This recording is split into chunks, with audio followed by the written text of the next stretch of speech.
Please welcome our mayor, Buddy Dyer.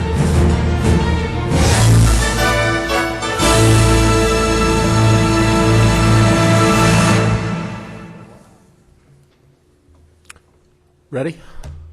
Okay. Good afternoon and welcome to the July 28, 2014 regularly scheduled meeting of the Orlando City Council. And we are going to begin our day's proceedings with an invocation offered by Chaplain Kathy DeCesare. Did I get it right? Okay, pretty close. She wanted me to do it with an Italian accent, but I can't carry that off. Of Point Man Ministries of Winter Park, Chaplain DeCesare. DeCesare. Okay, you think I can do that? No. I'm Swedish. In any event, she is the chaplain and state coordinator for Point Man Ministries and is a post-traumatic stress disorder consultant and founder and editor of Veterans Wounded Times, a blog that helps veterans and their families dealing with combat PTSD. And she is the author of 2 books, countless articles, and several videos about veterans and their families. She'll be offering the invocation today, and that will be followed by the pledge led by District 3 Commissioner Robert Stewart. If you'd all join me in standing, please.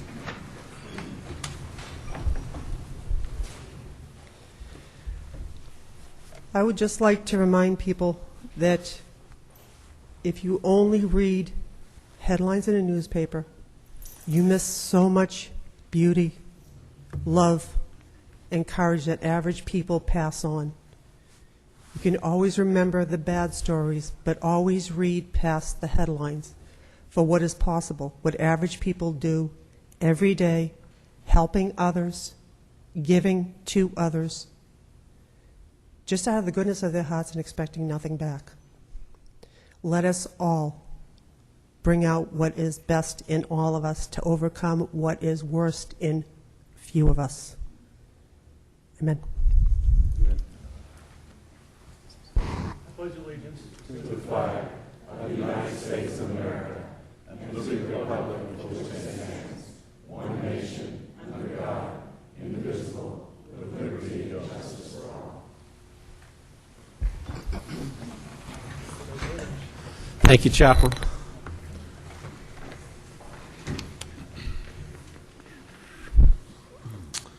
Going to call the meeting to order. Madam Clerk, would you call the roll and make a determination of a quorum, please?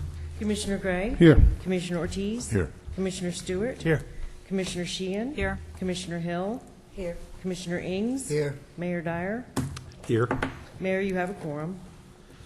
All right. First order of business will be the consideration of the minutes from the agenda review and city council meeting So moved. of July 14th. Motion by Commissioner Ortiz, second by Commissioner Stewart. All in favor of the motion indicate so by saying aye. Aye. Those opposed, and so the motion carries.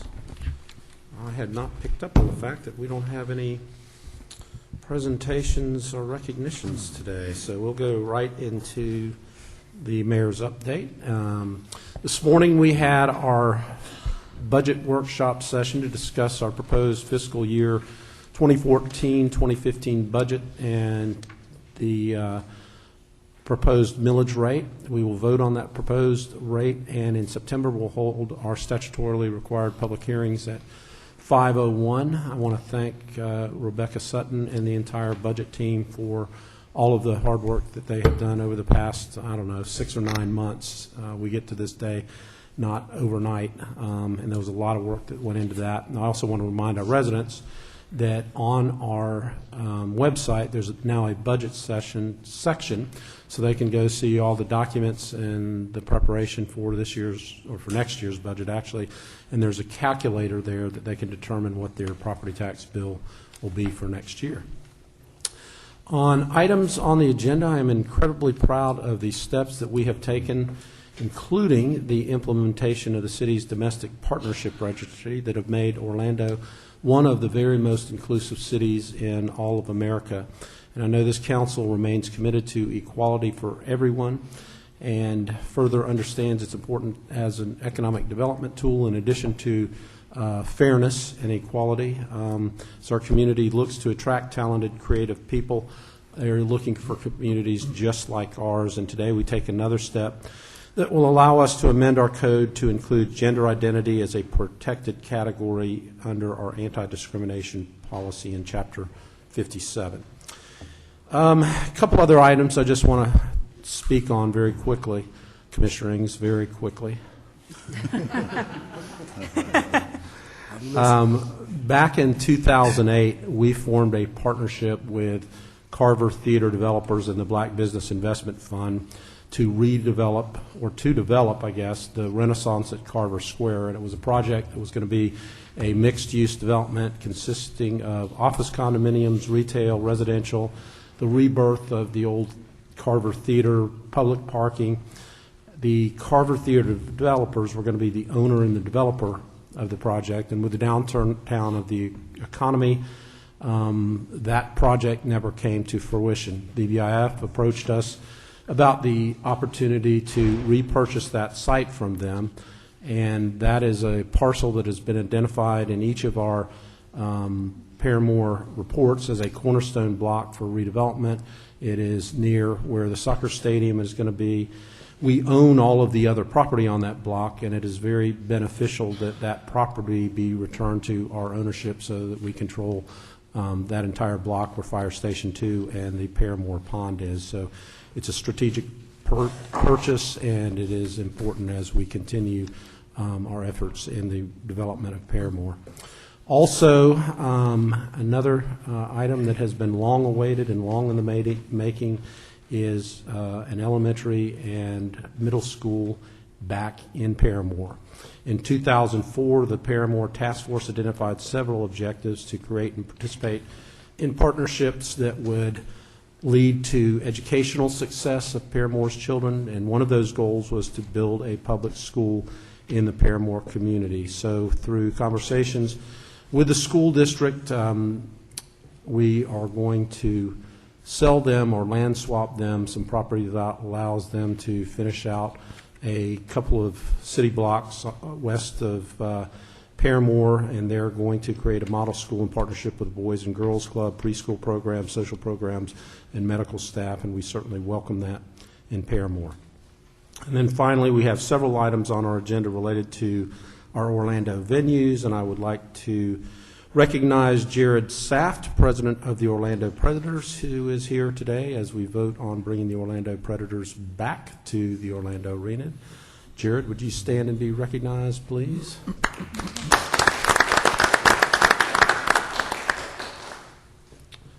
And, okay, I can't see very far out there. Is Arthur Lee here with us? There's Arthur in the back. Arthur is with Orlando Food Partners, and we will be extending their participation to the Citrus Bowl and to the soccer stadium as well. Thank you, Arthur, and thank you for the good service that you give to us.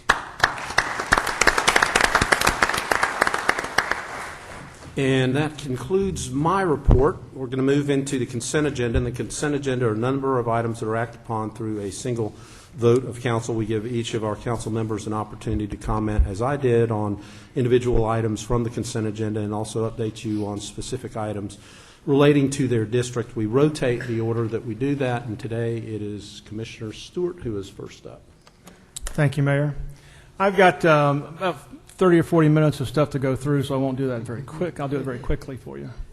I'm going to try and put as much as I can onto the website, but let me mention a couple of quick things I think are kind of cool going on in the neighborhood. We completed our second Rosemont Kids cleanup in the Rosemont area this past Friday. I'm thrilled about what they have accomplished, and we're going to recognize them at National Night Out. Hint, hint, National Night Out is coming up, so we'll see that over in a week from Tuesday, I guess. It's over in Rosemont. We'll kick off our District 3 events from there and move east from there. Last evening, a group in the Baldwin Park area did the K9 Memorial. Some of you guys may be familiar with this. It's the fourth year they've done it. It's really a neat way to be able to remember your pets and to and recognize how important they are and become members of our family. That was a nice thing, and we look to expand that and work in cooperation with Winter Park next year. Congratulations to the Dueling Dragons. We had a first, second, first and a third. Two medals. Two medals, but we had a first, I know for sure, up in Chicago, and they deserve congratulations. And when we get them all back, I think next meeting we'll get a chance to see some more photos of them. But it's great to have them represent us up in Chicago. And I saw they got a picture with the Chicago police chief or something like that. It was kind of cool. Some quick updates, and then I'll kind of run through these quickly. On Thursday, I just want to give a quick notice to the College Park community. We're doing an exercise over there, a multi-training exercise at Edgewater High School. There will be some loud noises and gunshots over there that are going to be staged as part of a training cycle that we're using. The second time we've done this in the community, and I want to tell you how much I appreciate Chief Mina and Chief Miller, and they're working together and the work we can to make our community, our staff more trained in handling shooter incidences at our schools. So this is a training exercise, so when you hear the noise, don't go crazy. It's Thursday morning. Please don't go crazy. But as we say in Neighborhood Watch, if you hear something, then call anyway. It's okay. This, in conjunction with the sales tax holiday, the College Park Partnership is doing a summer sidewalk sale this Saturday. The Audubon Park Garden District is opening or hosting Beans Bikes in Bordeaux for their restaurant expansion, and in Dubstred we're coordinating with the Billy Casper group, the new ownership over there of the golf course operations, for the Monday, August 11th, for the benefit of the Wounded Warrior Project. Last year they raised nationwide $750,000 for that. So those are a couple of small things. Let me get touch base on the agenda. Today, Commissioners, on B4, we'll be leasing the Matinee Club over to ACYS. And so we're excited about that happening and excited about being able to keep that piece of the property in use over there and using it for such a great cause. B14 will be approving that property purchase. Let me share just a couple of concerns I had, and I want to tell you how much I appreciate John. John Morse is here today. Thank you, John, for the work that you have done. We run across many challenges in dealing with OCPS, and I want to tell you, we almost always get it right, but when we don't get it right, everybody kind of gets blamed. And one of the things that I've been encouraging and shared with Superintendent Jenkins, as well as anybody who will listen, is that we should get involved very early on in the planning process. And so some of the changes over there that are getting ready to happen, I'd love to see more of the planning of the operations of where things are going. I know, John, that's not your responsibility. I know you're doing a great job on the facility side.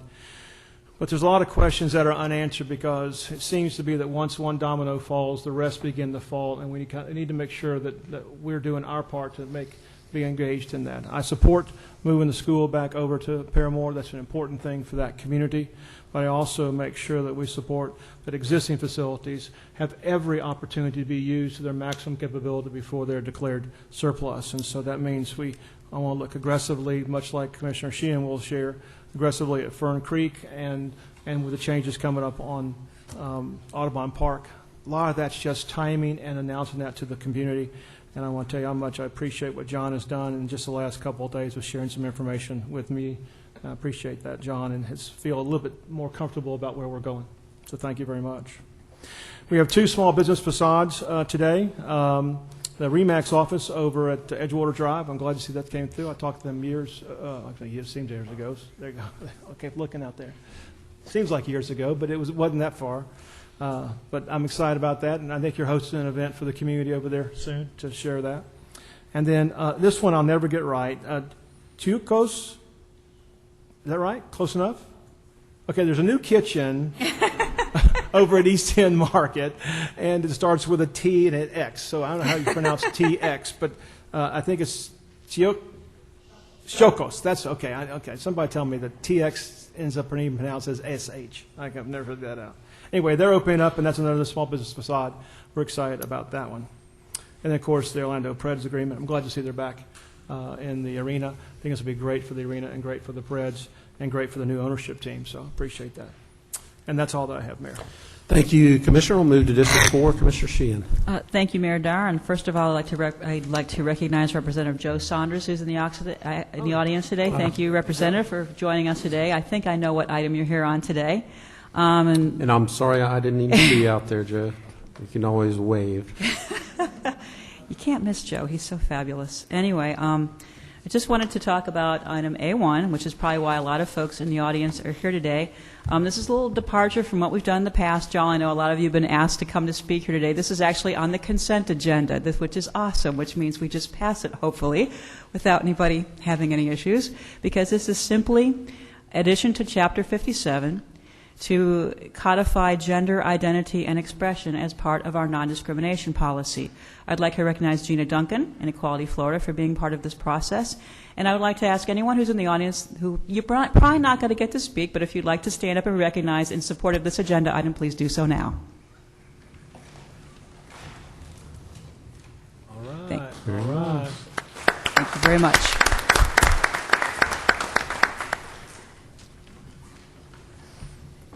Okay, and that said, on item B14, I do have a few things that I'd like to say, and I have concerns on this item. I would like to say that I am not at all opposed to a new neighborhood school for Paramore. I am, however, opposed to the closure of Fern Creek Elementary School, and I'm worried, like many of my constituents, that developing a new K-8 school in Paramore will have a disastrous, unintended consequence, resulting in the closure of Fern Creek. Fern Creek is a precious and historic community asset that anchors the civic and social life in Colonial Town. It is irreplaceable, and I will oppose any effort to close it. So I will support this item today, but only with the following caveats. The school board must keep Fern Creek open and functioning as an active public school use. They need to share the proposed Fern Creek reuse study with us and the neighborhood, and keep us apprised on the progress of the reuse study. In addition, we need to ensure that Fern Creek remains a diverse school that reflects the diversity of our community. Secondly, to Commissioner Stewart, to address your concern, the school board needs to relieve the serious overcrowding at Audubon Park Elementary School in Baldwin Park. When the city donated the land for that school to the school board, it was on the condition that a limited number of portables would be located there. Today we have, at last count, 15 more portables on that site than allowed, in clear violation of our agreement with them. Despite the overcrowding at Audubon Park, the school board claims that the new Paramore K-8 and a proposed new Audubon Park K-8, there won't be enough students for Fern Creek, but in fact, I believe with the resurgence of downtown living, such as Mills Park in the Mills 50 district, along with much new redevelopment occurring in the city's traditional neighborhoods, the truth is that Fern Creek has a bright future alongside these schools. Thirdly, the school board must also be sensitive to the needs of the community at the Grand Avenue school site if this is one of the proposed properties that is to be swapped to address Commissioner King's concerns. Again, it doesn't have to be somebody has to win and somebody loses. That's the old politics that we used to have when the schools in Paramore were closed. I think that we can all work together and come up with some reasonable compromises, and we can work with all of these school sites to make sure that everyone has a community school. Again, it shouldn't be one neighborhood or one commissioner against another. I think that we can all work together for the best of this community and for the best of the Orange County Public Schools and the best of our neighborhoods. Item D1. Move on to another one. Delaney Park Memorial Flag. I would just like to recognize Delaney Park Little League for their leadership on this. Delaney Park Little League lost a beloved Little League coach, Jason Beard, far too young, to cancer. And his wife is here today, and his children, Aaron and Shannon. Would you please stand up now and be recognized? And thank you very much for coming.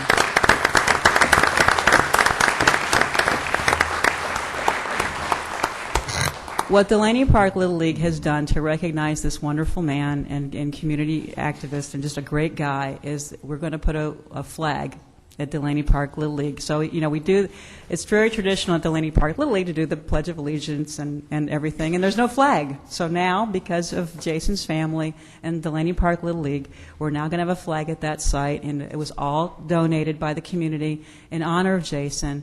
And Jen, I know it's very, very difficult to lose someone that you love, but you know that he will live on forever in all the good works that he did and in this wonderful memorial for Delaney Park Little League.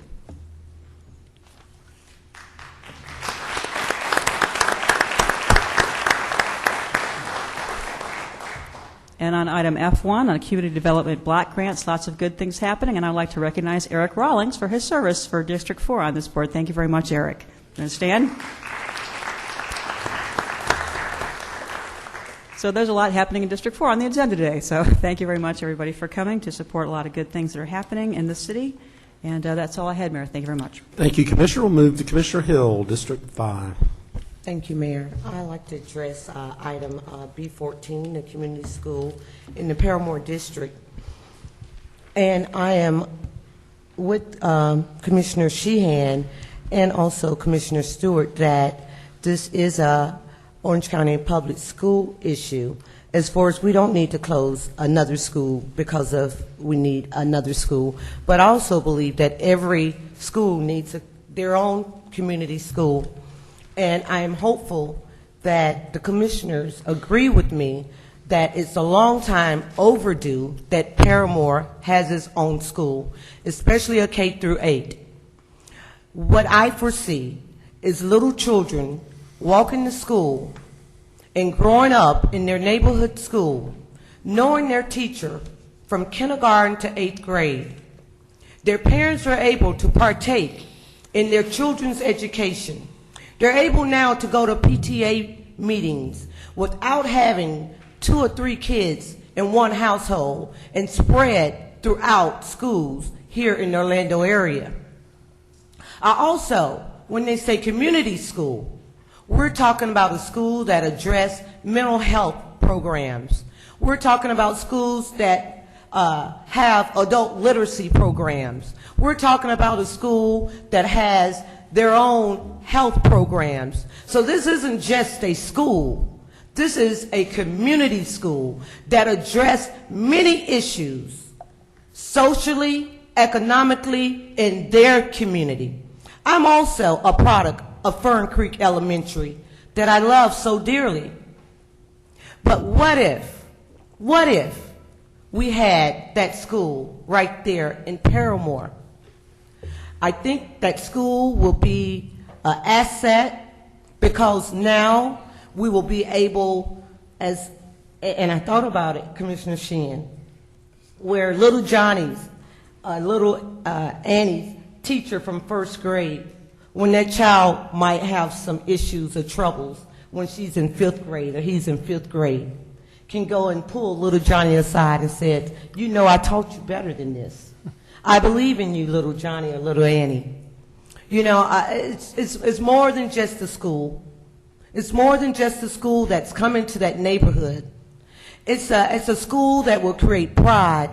It's a school in my district where it's sad right now that almost 40% of those parents don't have a GED or high school diploma. Where now these parents will now have literacy. Where little Johnny and little Annie come home, where they're learning together. So I'm in support of this. I will stand with the commissioners to make sure, and we had a meeting to where I said I will stand with the commissioners to help keep their schools open. But it's time now for Paramore to have their own community school. In the CRA 1 item, I'd like to state, Mr. Mayor and my fellow commissioners, when I was sworn in, I said to each of you and to all of Orlando that I will be a team player. That means that together we can execute our aim and accomplish our mission. I'm prepared to support this item on the agenda of the whole, and I ask the whole to help me accomplish this. As you know, earlier this month I published a 100-day action plan. Central to this plan is economic development and growth. And building new housing and commercial property is the key to this effort. This is not only good for District 5, this is good for all of Orlando. We are a world-class city, and thus we must have world-class neighborhoods. We are only as strong as our weakest link. Now, we all know the current owner of this property has had a good length of time to develop this property. Why it has not been developed is no longer the issue. The issue is now that we have an opportunity to acquire the property, ensure that new housing is built, new commercial property is there. I urge each of you to support this effort to begin a new era, not only for District 5, but also for all of Orlando. We can't do anything about the past. No, I do not believe in handouts. I believe in the hands helping themselves. I do not believe that anyone should be given special privileges, but I do believe that we must provide equal opportunities to those that are willing to work. And with this stated, I believe that it's now time, as we acquire property, that we revisit the Wells Landing housing project. And I will hope that we will move forward with also creating affordable housing in District 5 now. I also believe that this is the right thing to do to reacquire this property. Yes, we have made an investment in that, and I would hate to see some out-of-town developer come and purchase a property that we have heavily invested in. So I will be saying yes for us reacquiring the CRA Carver Theater project. Thank you. Also in the community now, I have been working. I'm very passionate about District 5 and the things that are going on there, and also about the business of the city of Orlando.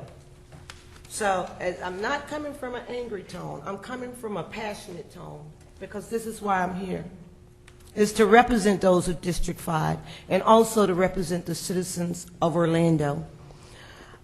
This week, I will be having a back-to-school drive in partnership with the mayor, thank you, sir, and also the Amway Center and Orlando Soccer. This year we will be giving away 1,000 book bags, but those book bags are filled with supplies. But what we will have is Orange County Public Schools there, telling parents about their after-school and before-school programs. We will have Orlando Science there, talking about STEM programs and other programs that they have in place. We will have the Orlando Arts there, talking about art programs. This is an educational symposium. We will have retired school teachers there from out District 5 that have partnered with my office to give these children a step up. So when they can't go home and get what they need, there are resources right there in the community to assist us in better educating our children. Because backpacks with supplies isn't going to make a better future for our youth. But community stakeholders joining me in the efforts of education in our community for our youth to become productive citizens in a bleak community. I am just thankful for that. I've partnered with AmeriGroup and Second Harvest Food Bank. AmeriGroup donated $5,000 last week to District 5, and I partnered with Second Harvest Food Bank, and $1 that's donated is matched by $9 of items from Second Harvest. So this week I'm happy to report that a total of $45,000 this week has been donated to District 5, so our seniors don't go to bed hungry, and the youth go to school with a full belly so that they can be productive. So there's many great things that are going on in District 5, and I'm happy to report that we're working hard, and I thank the commissioners for working with me, mentoring me in this process of the revitalization and restoration of our citizens, and I look forward to continued service. Thank you. Thank you, Commissioner. We'll move to District 6. Commissioner Ings. Thank you, Mayor. I'd like to start off, Mayor, by saying I did get the supplement information concerning the Carver Theater, which is the repayment agreement, and that's what really helped solidify it for me. And I want to thank Rebecca Sutton for bringing this information to me and having conversation with me, because it is about a fiduciary responsibility, and specifically if the Carver Theater project is owing the city over $870,000, then certainly we should expect for that to be repaid. And this document has been executed today, and so I will be in support of moving forward with the city purchasing that particular project. I'd also like to say congratulations to David Siegel, the new owner of the Predators. And Predators, welcome home. Welcome back to your home at the Amway Center. And we just hope that you have such a very successful time there, that many people will continue to see the greatness that you as a football team have in our community and what you do for our community. Item B14 that's on the agenda, dealing with the land swap between the City of Orlando and the Orange County Public School Board. This particular property exchange is good for the community in that we're building a new K-8 school in Paramore, which would bring many of the Paramore kids back into their neighborhood, as well as increase property values within the neighborhood too. This is an opportunity, though, for us not to forget Fern Creek, and I support you, Commissioner Sheehan, in that effort of trying to maintain and keep Fern Creek open. This is an opportunity for us to get with the school board and let them know that we do support schools in our communities, because if you do close Fern Creek, then you can also cause that community to have problems financially and economically. And so we want to build neighborhoods and not tear them down. And as far as the land swap, Mayor, you know, I'm hearing through the grapevine that the swap is for the Grand Avenue Elementary School, but the Grand Avenue Elementary School property. But I would hope, if that is the case, that the property does not get torn down, but that we invest in the historic preservation of the Grand Avenue Elementary School. The Grand Avenue Elementary School was built at the same time as the Princeton Elementary School. And the school board has always really reinvested in Princeton Elementary, but they've neglected Grand Avenue, in that Grand Avenue now has only 2 grades, first grade and second grade. And many of the students have been taken out of the neighborhood and gone into other areas to attend school. But what I would like to see is that the property is reinvested in our community and that we receive it as a possible recreational facility. A library can also go in there, and a resource center that can help many of our families within the Paramore area on the south. So we do want to continue to build up our communities and our neighborhoods and reinvest in them, and I certainly hope that would be one of the areas that we invest in as well. I'd also like to say thank you to Deputy Chief Charles Robinson, who is here today. Deputy Chief Robinson came out with us for our District 6 National Night Out kickoff celebration, which we held originally on Tuesday, July 22nd, and then subsequently on July 26th, Saturday, because on the 22nd we got rained out. I mean, the rain was heavy. We couldn't do anything. After we set up everything, the rain poured down. And on Saturday, it rained on us, but it didn't rain us out, and we still had our event. The fire department, Chief Miller, was there as well, and I want to thank all of you guys, and a special thanks to Captain April Hastings, too. She, along with Deputy Chief Robinson, was there both times during the rainy time.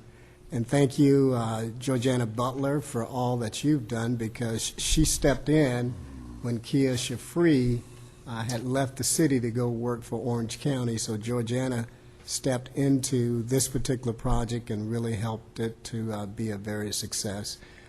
We had Sheila Ray Charles, the daughter of the legendary musician Ray Charles there, and we also had Freedom Ring, a band out of Clearmont. The Freedom Ring band actually performed, but Sheila Ray couldn't because of the rain. But both of those bands came back twice to support this event, and it was a very successful event. And then for the National Night Out Women's Self-Defense Summit, that was held Thursday, July 24th at the Dr. James R. Smith Neighborhood Center on Bruton Boulevard. I'd like to thank Officer Derwin Bradley for all of the great work and help that he did in putting this together. And we had over 50 participants. And Chief, we had the hands-only CPR, I think, a day before that Wednesday, and we only had 2 people to attend. But on Thursday, for the Women's Self-Defense Summit, we had over 50 participants to attend. And prior to the self-defense, all 50 of those people had an opportunity to go through hands-only CPR. So that was a great thing for us on that evening. And let's see. In reference to the item G2, the Bob Carr Management Agreement with Dr. Phillips, I just wanted to make sure, Mayor and Commissioners, that our current city employees were being taken care of as this transition took place. And the other thing that I'm concerned about is just making sure that the Bob Carr is still affordable for some of those smaller shows to go in there and those community shows that would like to go in there. Because oftentimes we do raise prices when we change management and that kind of thing. So with that, I thank you very much, and I'm done.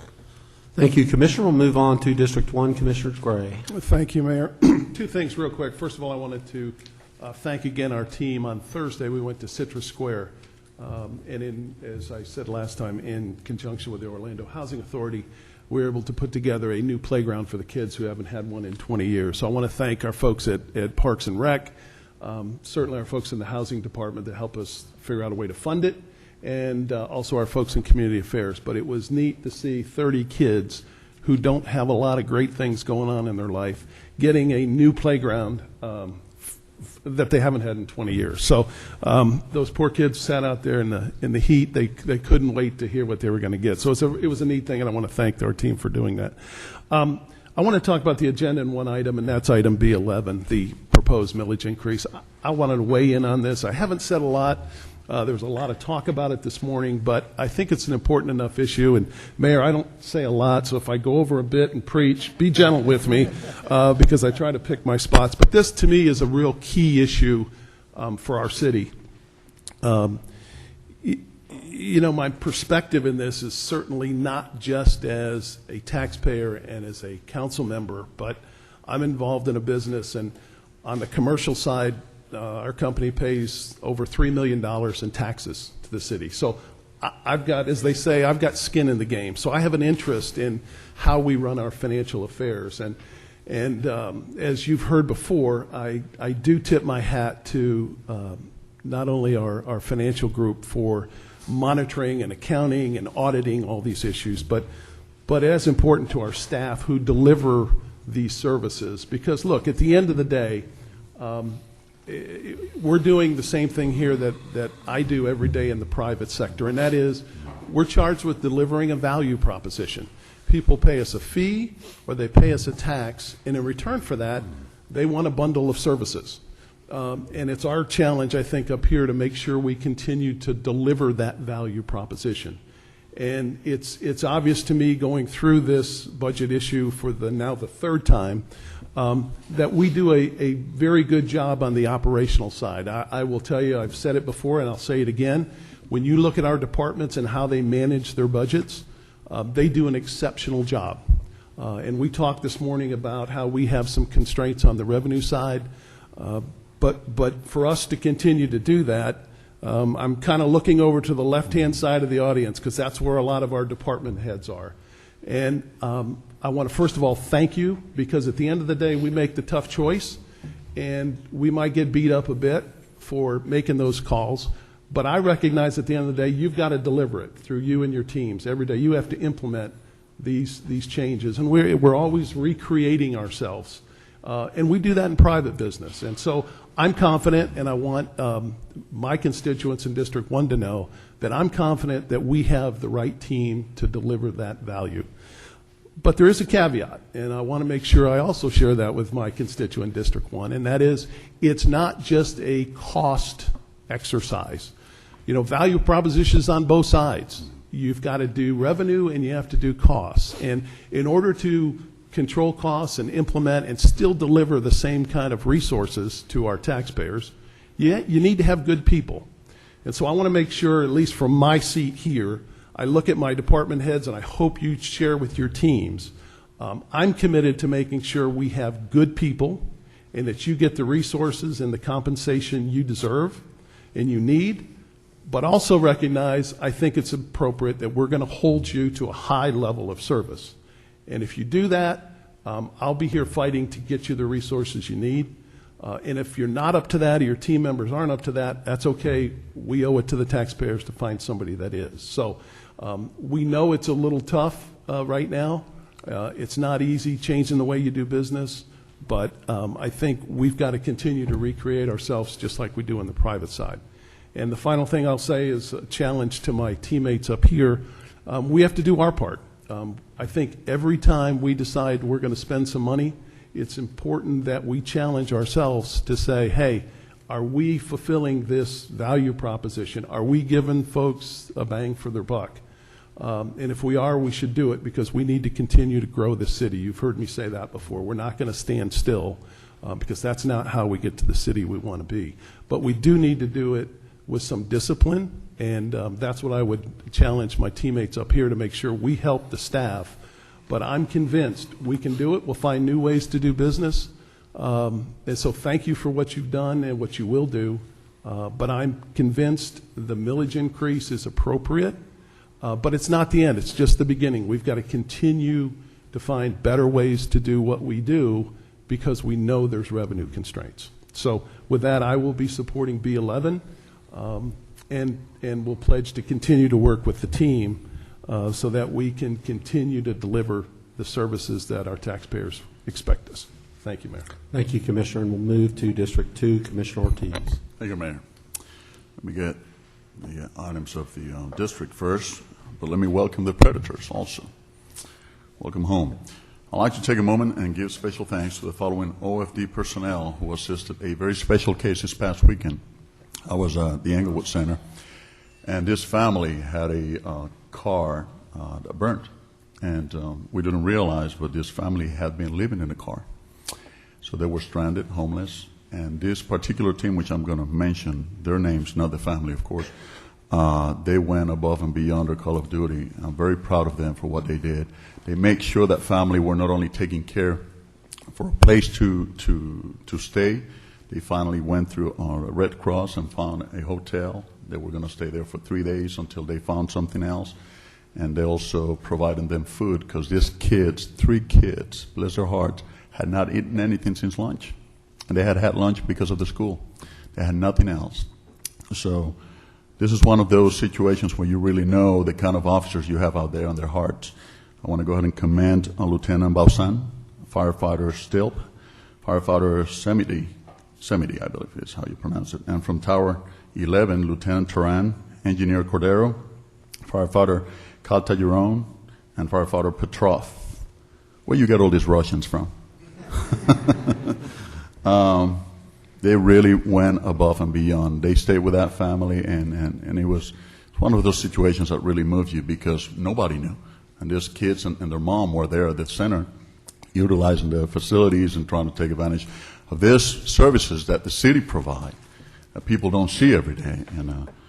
And they really took care of this family. So congratulations to them, and we need to do something for these people, by all means.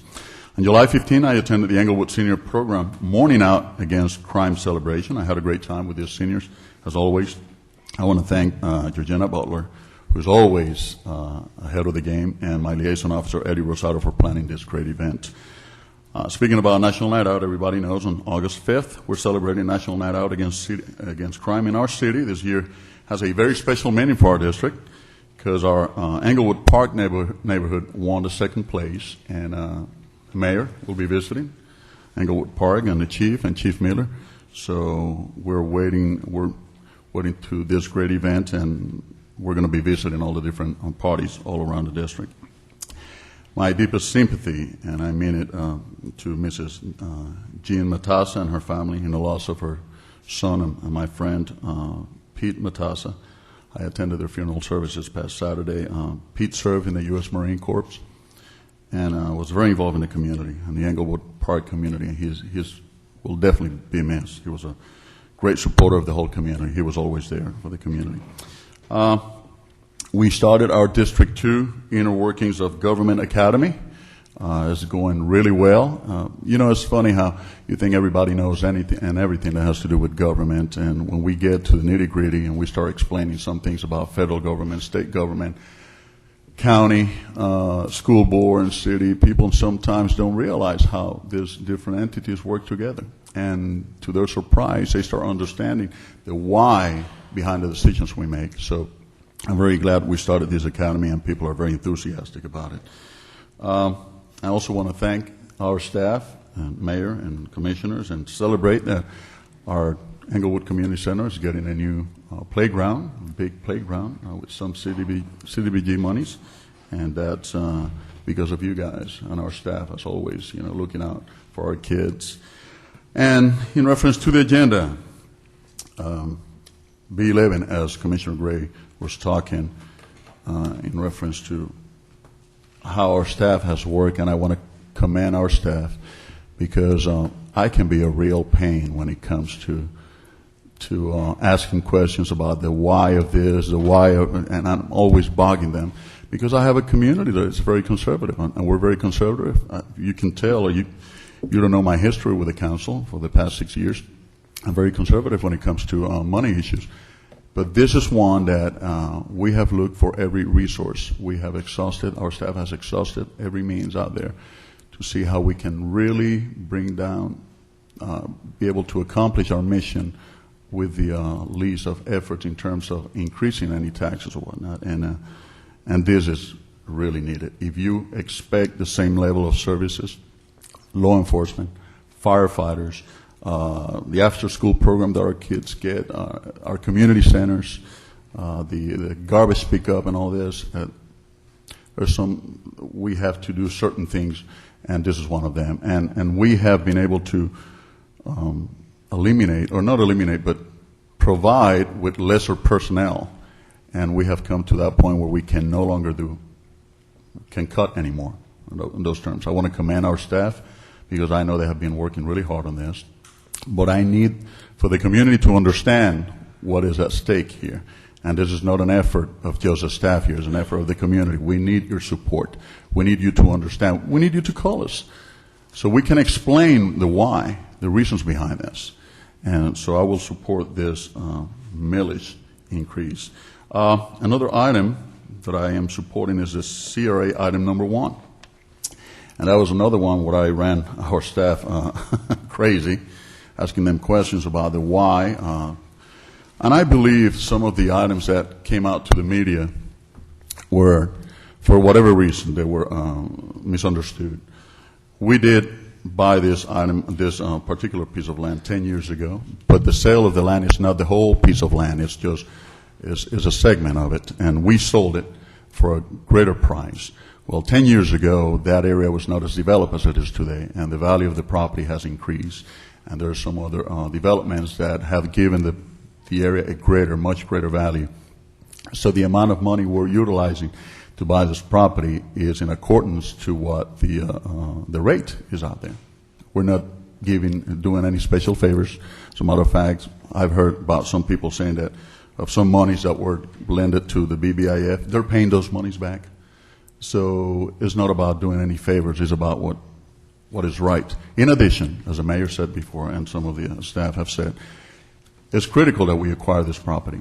We just don't want any tenant there. We want a good tenant, somebody who will provide according to the other developments that we have. It's responsible development. And everybody's paying so much attention to this $2 million. Dear Lord, the city of Orlando is buying this property for $2 million. But they don't realize this property shortly after all is developed is going to have a greater value. So once again, it's a good investment. And historically, we have seen how in other occasions we have criticized what the city government has done, and then we turn around and we say, you know what, after all, it was a great deal. So be a little patient and believe in what we're doing here. Nobody comes here to try to become rich. Trust me. We're not becoming rich, and this money is not coming to us. It's coming as the money is being used for the community. And the staff we have here is very responsible. And we always consider our community before doing anything else. And we talk to our community, and we let our community know what's going on. So I'm going to support this item, and thank you to our staff once again for their great job. And that's it, Mayor. Thank you, Commissioners. Our motion to approve the consent agenda. So moved. Motion by Commissioner Sheehan, second by Commissioner Stewart. All in favor of the motion indicate so by saying aye. Aye. Those opposed, and so the motion carries, and there should be a few happy people out in the audience. Mayor, I did misspeak. We do have the ordinance of Chapter 57 code, but it looks like it's pretty good. So unless you all want to appoint a spokesperson, we look pretty good. So, And we'll probably get to that within 20 minutes or so. so whatever y'all would like to do, but clearly no problem, which is kind of a departure from how things used to be in the past. Thank you. Thank you, Mayor. I'll give everybody that had items in the consent agenda that don't want to remain for the rest of the meeting just a minute to leave.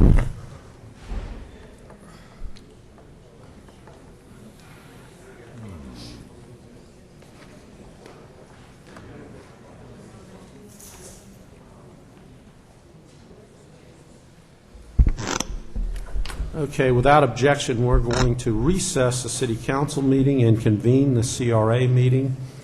There's one item of business that pretty much everybody has already discussed, either this morning or through their comments this afternoon, but Thomas, you want to describe the item? Certainly. Thank you, Mayor, and good afternoon, Mayor, and to members of this commission.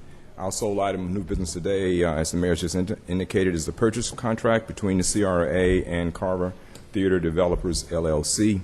As you all know, as part of our continuing efforts to encourage redevelopment within the Paramore area and to otherwise carry out the purposes of the Downtown Orlando Community Redevelopment Area Plan, the CRA is proposing the purchase of approximately 1.27 acres of property owned by Carver Theater Developers, LLC at 701 West Church, which is, of course, the northwest quadrant of the intersection of Paramore and Church Street.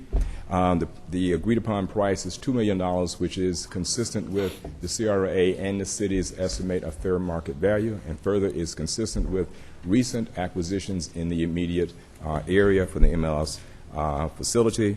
All the good reasons have been talked about here today, Mayor.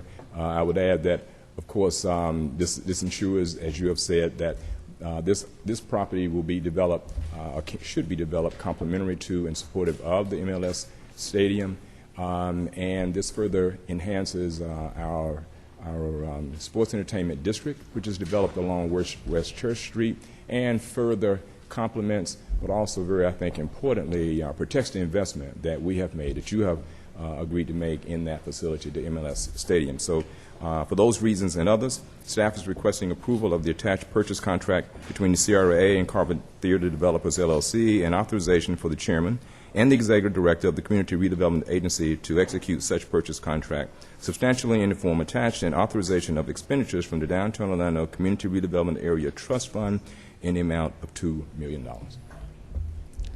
Is there a motion to approve that? Motion by Commissioner Hill. Second. Second by Commissioner Sheehan. Okay, just a couple things. Commissioner Ings mentioned that there is a repayment agreement between the owner of the property and the city to repay funds that were advanced over a period of years. And it occurs to me that some of the people that interviewed me this morning, now that I think about their questions, probably did not realize that the CRA is purchasing this and it's not out of city general fund, so maybe they should take note of that as well. CRA funds are certainly appropriate for this particular purpose. Absolutely. Okay, Commissioner Stewart, then Commissioner Ings. Let me touch, I didn't get a chance to touch on this earlier because I was waiting for this opportunity to do that. I think two things are important to me in my decisions to support this. The first is having a repayment plan for the current debt is important to us, important to me at least.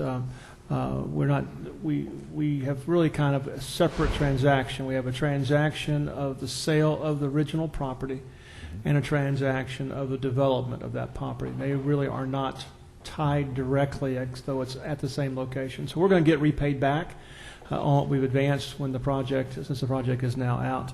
And then the challenge, the second part of this, the challenge is that the city, by process, must pay the appraised value of the land. We don't get a chance to go in and negotiate what we would pay for something like this. We don't negotiate high, we don't negotiate low, we have to pay the appraised value.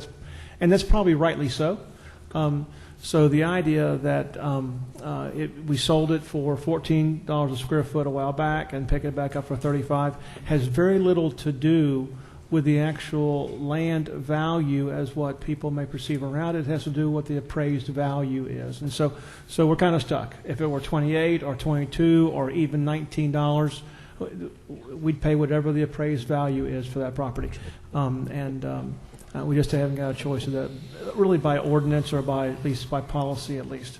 So I mean, I'm very encouraged by having the other stuff completed. That was an important thing for me, and I appreciate the work that Rebecca and the work that Byron have done to make sure that gets accomplished, and of course your involvement as well, Thomas. Yes, So thank you. with that, I'm going to support this. Thank you, Commissioner. Commissioner Ings? Thank you, Mayor. Excuse me, and I just want to reiterate, reference this Carver Theater project, that this was one that obviously I was looking forward to it happening, because especially as I stated earlier, that with the advent of the African-American businesses that lost out as a result of the new development coming up on Church Street in front of the Amway Center, that project would have been a perfect place to provide more business space for those displaced black businesses.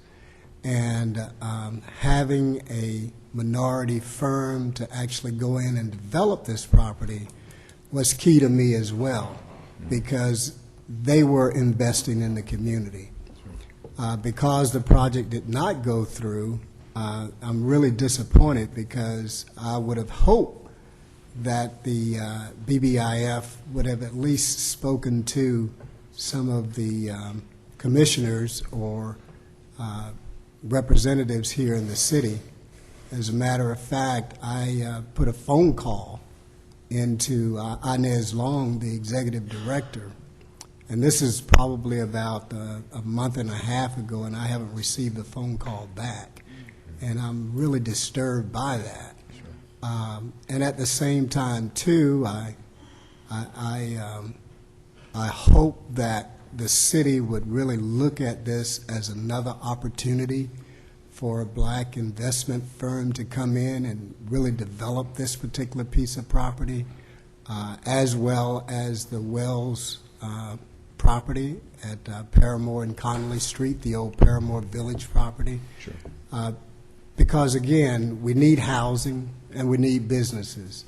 And we need to be sensitive to making certain that the businesses do have an opportunity to go back into Paramore. Yeah. And we've talked about displacement, we've talked about blight, we've talked about all of these things, but we really have not talked about reinvesting in our black businesses and building up our black business stock within the Paramore area. So that's the statement that I wanted to make, and the only reason that I am supporting this today is because we do have this Carver Theater repayment agreement. Of course, it will be coming back to council at some other council meeting, but it was executed today on the 28th, July of 2014, by Inez Long, and that's what made me decide to go ahead and support this. Thank you, Mayor. Further comment? Hearing none, all in favor of the motion indicate so by saying aye. Aye. Those opposed, motion carries. Further business, Thomas? There's none, Mayor.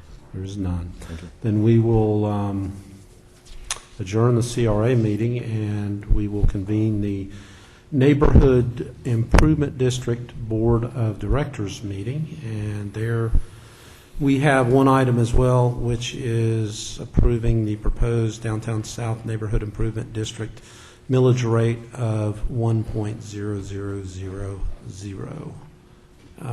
Commissioner Sheehan, you want Yeah. to move that? Yes, Mayor, I'd like to move that, and I'd also like to thank staff for all the work on this, and this is really going to help us leverage funds for redevelopment in the area. And again, I think a millage rate of 1 mil is appropriate, seeing as that's what we do at the CRA. So thank you Right. very much. And anybody would like to second that for me? Second. Motion and a second by Commissioner Ortiz. Discussion, hearing none, all in favor of the motion indicate so by saying aye. Aye. Those opposed, motion carries. It's all the business of the Neighborhood Improvement District, so we will adjourn that Board of Directors meeting and reconvene the City Council meeting, and we are on hearings number 1, and the first hearing is the acquisition of the property that is bounded by the South Orange Blossom Trail, Anderson, South Street, and Woods from Lynx, and we are acquiring that as the new location of our OPD headquarters, which we're under design on. So why don't we get a motion before us? Let's see, it's in District 5. So moved. Second. Motion by Commissioner Hill, second by Commissioner Sheehan. I'll open it up for any public testimony, discussion among commissioners. Hearing none, all in favor of the motion indicate so by saying aye. Aye. Those opposed? So the motion carries. All right, the second is a resolution, second hearing is a resolution supporting the city's application for state funds under the Florida Sport Development Program and finding that the proposed City of Orlando soccer stadium serves a public purpose. All the appropriate findings are contained in the, Yes, Mayor. okay. All right, is there a motion on that? So moved. Motion by Commissioner Hill, second by Commissioner Ings. Anyone from the public like to testify? Discussion among commissioners. Hearing none, all in favor of the motion indicate so by saying aye. Aye. Those opposed, and so the motion carries. We've had a lot of interesting business for the council today. All right, how about if I just want to find out what a great guy I am today? We're going to move to ordinances, first reading number 2. Would you? Another two are District 3. This is an all, and there are people that actually, I think, might want to participate. So why don't, Madam Clerk, could you read that one out of order if there's no objection to that? Ordinance number 2014-34, an ordinance of the City Council of the City of Orlando, Florida, amending Articles 1 and 5 of Chapter 57, parentheses, discrimination, close parentheses, of the City Code to add gender identity as a class protected against discrimination in employment, public accommodations, and housing by amending Sections 57.01, definitions, and 57.05, filing of complaints to clarify the human relations official's role, and by amending Section 57.06, processing complaints to clarify the board's options, providing for severability, codification, correction of scrivener's errors, and an effective date. So moved. Second. Motion by Commissioner Sheehan, second by Commissioner Ings. Is there anyone from the public that would like to testify? Mary or Gina? Joe? Wave in support? Oh, come on, Gina. Oh, we do have, oh, gosh.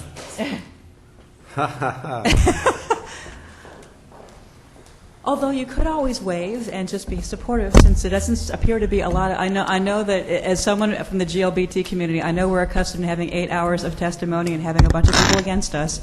But you You're know, ready it's to kinda get outta nice. here, We don't right? have to do that, so if we could keep our comments light and just celebrate, that would be awesome too. So if you wanted to say that you're in support, that would be great too.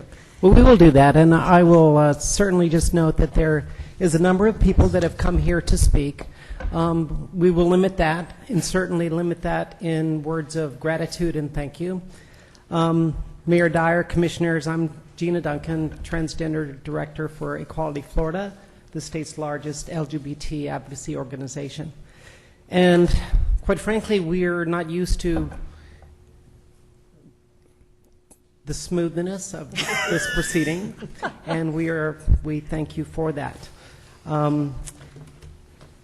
First of all, I'd like to thank the staff, certainly Amy Yanako, Marcia, and Marcia and Patricia, for their great work in laying the foundation for moving this amendment to the ordinance along. It's gratifying that the council, aligns with major employers in Florida who have adopted comprehensive non-discrimination policies, which include, of course, gender identity and sexual orientation. These employers have demonstrated their commitment to valuing and protecting and including all employees.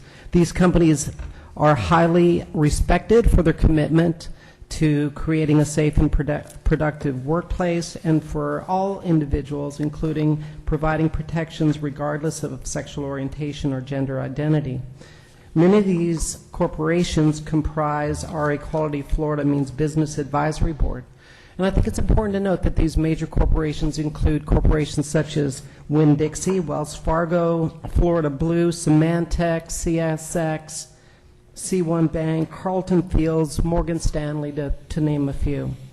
In addition, the following 12 Orlando businesses took the time, and one of the reasons I wanted to be before you, they took the time to write letters of support and congratulations, and I would like to leave this with the City Council.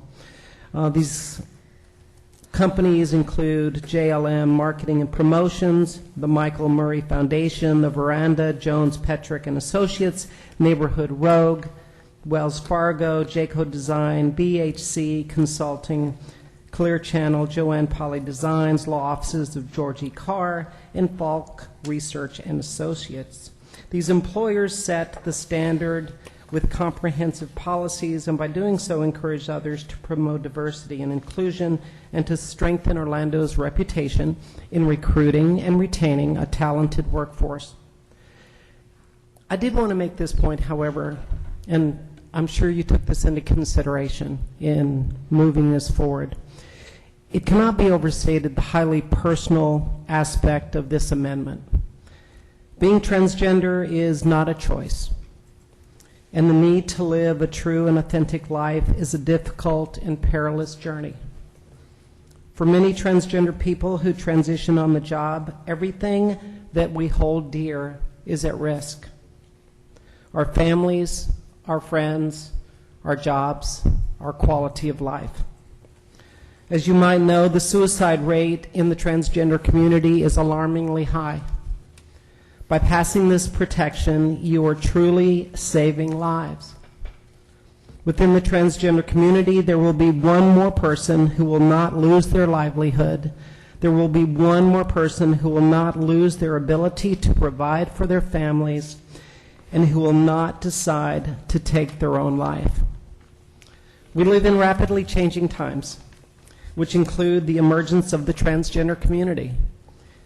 For the first time, there are national transgender spokespeople. For the first time, a transgender woman was featured on the cover of Time magazine. For the first time, a transgender person has been nominated for an Emmy. In the near future, I truly believe that being transgender will have no more significance than being left-handed or having blue eyes, because after all, we were all born that way. Thank you.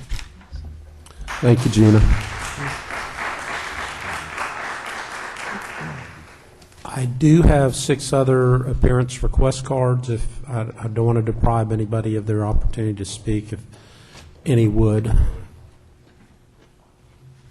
I learned that lesson at the domestic partner registry hearing. And I recall that. It was a very poignant one when that young man spoke. And thank you, Mayor, for letting us do this. I'm Mary Meeks. I'm a civil rights attorney and advocate. I've been before this board many times before on various civil rights issues.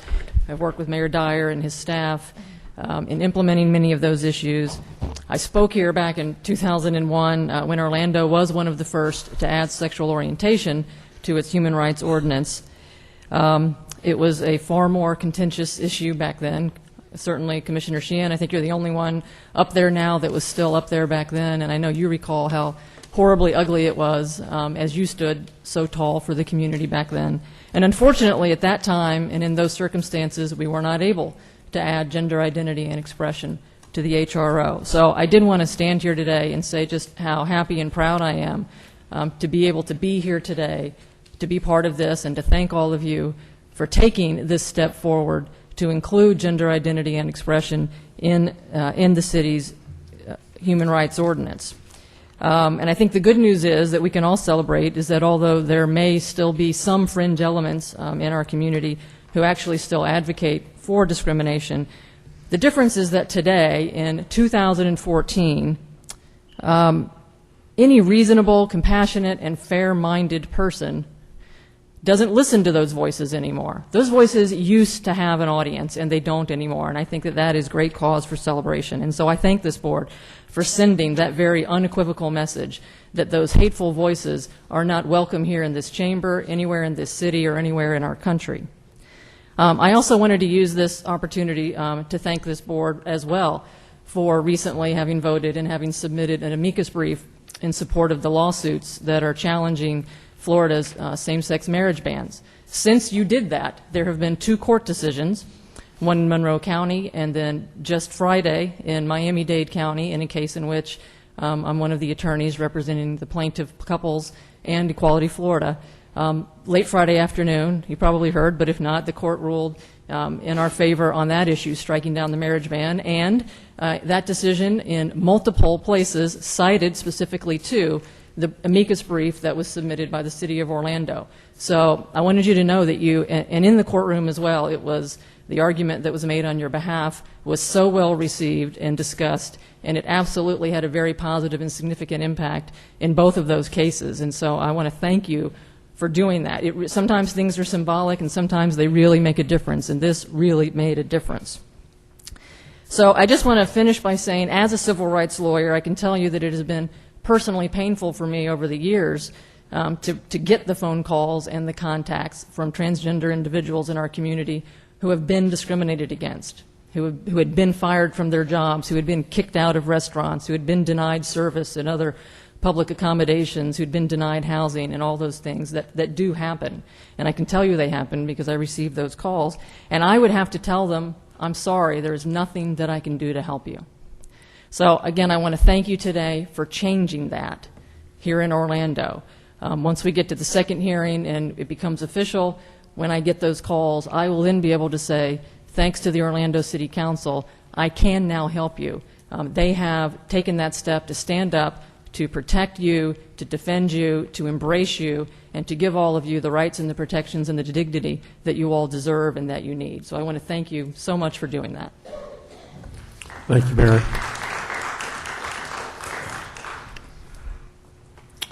Representative Saunders. Thank you, Mr. Mayor. I was going to wave in support, and then Gina Duncan asked me to speak, and like you, I don't want to get on her bad side, so I'm going to make it quick. And I filled out my form, which I'll hand over. I'm State Representative Joe Saunders. I represent East Orlando, the UCF area in the Florida House of Representatives, and like you, I've sat through hours and hours of meetings, and I will try not to make this long and hopefully wrap us up. For the last 2 years, I've sponsored a bill in the Florida House called the Competitive Workforce Act that would bring the state of Florida's laws related to discrimination in line with what we've done today, or what we're on the process of doing today. And I can tell you that I guess my goal here is to bring just one other perspective on how important it is that you do this today. You'd be surprised by how much resistance we have in Tallahassee to this idea that is embraced by the vast majority of Floridians, this idea that people should be judged exclusively based on the work that they do and nothing else, not who they are or what their family looks like. And in the 2 years that I've been in the legislature, we've made some incredible headway. We've brought 10 Republican co-sponsors onto the bill, not just members who are willing to say that they would vote for something like this, but have actually lent their names to it. We've garnered the votes that we need to pass the bill in both chambers. We've organized, as Gina alluded to, a business coalition of some of the most powerful drivers of economic development, some of the largest thought leaders in the state as it relates to economic policy, who have all not just said, hey, this is kind of a good idea, but they've actually invested into lobbying for this bill because they understand that at the end of the day, our economic future as a state is dependent on our ability to say, everyone's welcome here. Everybody can come to this place to raise their families and to grow their businesses and to plant their roots. And I remember, Mayor, in 2009 when we passed the Domestic Partnership Registry, and it was the first time that a city in Central Florida had ever done that. I think Gainesville had done it a few years back, but other than that, those registries had never existed outside of Southeast Florida. And it was one of these spicy days where there was lots of interesting debate and things that went on for a long time. And within months of creating that registry, it was like a wildfire of policy that just spread across the state. City after city after city said, wow, look what happened in Orlando. We should do that here. And I just wanted to acknowledge that once again, I think Orlando and you and Commissioner Sheehan and really the entire council are leading on an issue that the public is overwhelmingly with you on, that the private sector is overwhelmingly with you on. And most of the people who will watch this on this TV, because this speech is really more for them than you, that most people believe is far beyond time to happen. So thank you for your leadership. It's silly that it feels like this is hard sometimes, but today it hasn't been hard, and it's because you all are great people who know good policy when you see it. So thank you for your leadership very much. Thank you, Representative. And I do hate to disappoint you, but not that many people watch us on TV. Thank you. Okay, I'm going to go ahead and read off the other general appearance request, and if you just want to wave, that's great. If you do want to speak, that's great too. Michelle Stecker. Michael Farmer. Ida Escamoni. Was that close on the pronunciation? Yeah. Okay. Samuel Centenoria. He left. Okay, an illegible 729 Rigby Street. He also left. Okay, there's no possibility. Can you read that, Commissioner? I can't even get close to that. Okay. Tell him he has bad handwriting. And Michael Slaymaker. Mayor, council, councilmen, councilwomen. Michael Slaymaker. I'm the founder of the Orlando Anti-Discrimination Ordinance Committee, who is a group of citizens that have worked to update policies and ordinances throughout Orange County to add in sexual orientation, gender identity, and expression. And so I asked for a copy of our one-page website to be handed out to all of you, just so that you could see some of the different issues that we've worked on throughout the county and different municipalities. And you'll notice a number of them on the ending part all have a star by them, which says that they have gender identity and expression in them. So you're joining Orange County, you're joining Orange County Public Schools, and a lot of other organizations that have said that discrimination based on gender identity and expression is not acceptable in our community. And I just wanted to go ahead and say I was here in the beginning, and I was with Commissioner Patty Sheehan for those 18 hours. And so we're really excited today to see this issue come to fruition and to put a star by this on our website. Thank you very much. Okay, thank you. And that's all the appearance request cards that I have. Commissioner Sheehan, would you like to close? Yeah, I would. And, you know, something that's rewarding about being able to be on a board for a long time is to see a change in your community, to not only be a part of that change, but to see the voices in the community that are against people being able to be who they are become less and less, and the uplifting and spirit of this community for all of us in the LGBT community, which I think has been very, very rewarding. And I want to thank my colleagues because, you know, I mean, it took me a long time when I came out to be able to accept who I was. And sometimes these issues, if you're not dealing with them day in, day out, you kind of don't understand them. But it's always important to understand where someone else is coming from, especially to protect them from discrimination. So it's great to be here today and have this be unanimous. I appreciate all of your support and understanding. And as someone who's seen these issues come through a long time, I've been on this board for 14 years. It's the hardest job I've ever loved, And it's actually very, very rewarding to see these things happen and have us all be able to have a kumbaya moment for a change. So thank you, everyone, for coming today. And thank you for waving in support. You know, let's take yes as an answer, and let's move forward. So thank you very much, y'all. All right, all in favor of the motion indicate so by saying aye. Aye. Those opposed, and so the motion carries. Let's go back to hearings, ordinances on second reading, number 1. Ordinance number 2014-26, an ordinance of the City Council of the City of Orlando, Florida, designating certain land generally located north of East Orlando Street, east of DePaul Avenue, south of East Winter Park Street, and west of Musselwhite Avenue, and comprised of 0.15 acres of land, more or less, as planned development district within the traditional city and Wekiva overlay districts on the city's official zoning maps, providing special land development regulations of the planned development district, providing for severability, correction of scrivener's errors, and an effective date. So moved. Second. Motion by Commissioner Stewart, second by Commissioner Sheehan. Is there anyone from the public that would like to testify on this matter? Discussion among commissioners. Hearing none, all in favor of the motion indicate so by saying aye. Aye. Those opposed, and so the motion carries. Let's move to Commissioner Stewart's other ordinance, number 2.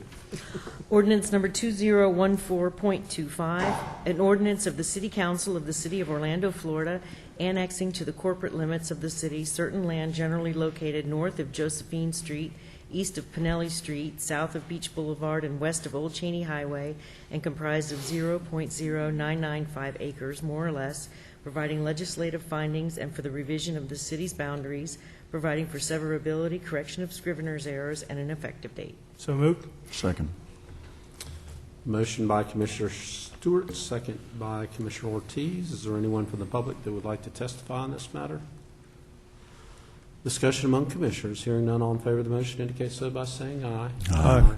Those opposed? So the motion carries. Well done, Commissioner Stewart. It was a hard one. All right, ordinances first read, number 1. Ordinance number 2014-28, an ordinance of the City Council of the City of Orlando, Florida, relating to regional public facility identification signage, approving exterior sign package for the reconstructed Citrus Bowl pursuant to Section 64.320 Orlando City Code, providing for penalties, severability, correction of scrivener's errors, and an effective date. Commissioner Hill. Second. Motion by Commissioner Hill, second by Commissioner Sheehan. Is there anyone from the public that would like to testify on this matter? Discussion among commissioners. Hearing none, all in favor of the motion indicate so by saying aye. Aye. Those opposed? And so the motion carries, and that concludes the official business of the Orlando City Council for today, July 28th.